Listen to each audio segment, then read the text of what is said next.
পবিত্র ঈদুল আজহাকে সামনে রেখে লক্ষ্মীপুরের রামগতিতে ছোট বড় বিভিন্ন গোখামারে চলছে শেষ মুহূর্তের প্রস্তুতি।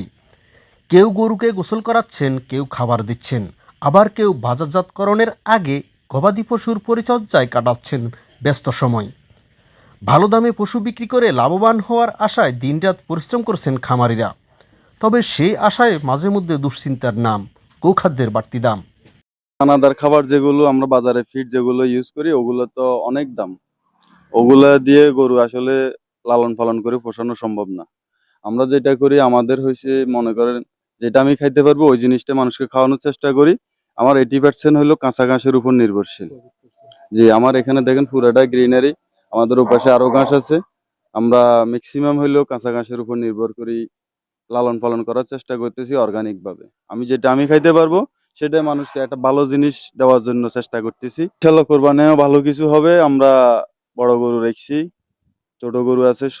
উপজেলা প্রাণী সম্পদ দপ্তর সূত্রে জানা গেছে, এবার রামগতিতে কোরবানির জন্য প্রস্তুত করা হয়েছে মোট 15,826টি গবাদি পশু। এর মধ্যে 4,040টি ষাঁড়, 3,040টি বলদ, 1,150টি গাভী, 2,500টি মহিষ, 4,257টি ছাগল এবং 838টি ভেড়া রয়েছে। উপজেলায় বর্তমানে বৃহৎ 35টি এবং মাঝারি ও ছোট মিলিয়ে সর্বমোট 273টি গবাদি পশুর খামার রয়েছে। প্রাণী সম্পদ দপ্তরের তথ্যমতে আসন্ন ঈদুল আজহায় উপজেলায় কোরবানিযোগ্য পশুর চাহিদা রয়েছে প্রায় 14,230টি।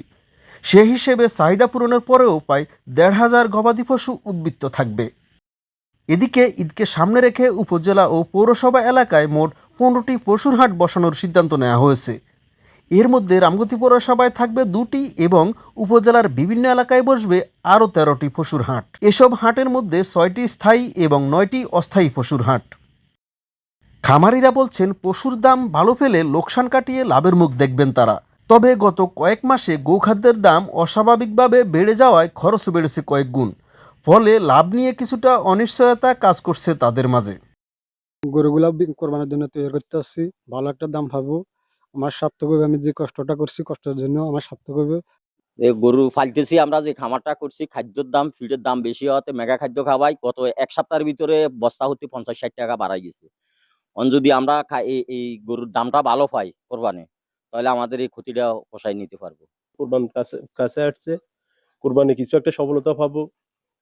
ধরেন না, দেশি খাবার খাওয়াচ্ছি, ঘাস ভুসি এগুলো খাওয়াচ্ছি।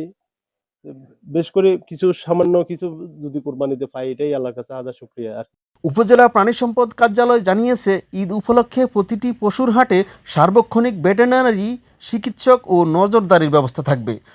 সুস্থ ও কোরবানিযোগ্য পশু নিশ্চিত করতে মাঠ পর্যায়ে কাজ করছেন সংশ্লিষ্টরা। পাশাপাশি খামারিদের দেওয়া হচ্ছে প্রয়োজনীয় পরামর্শ ও সরকারি সহায়তা। কমিটি গঠন করেছি যেখানে আমরা মনিটরিং করব হাটগুলা। ওইখানে আমাদের বিভিন্ন টিমের সদস্যরা থাকবে।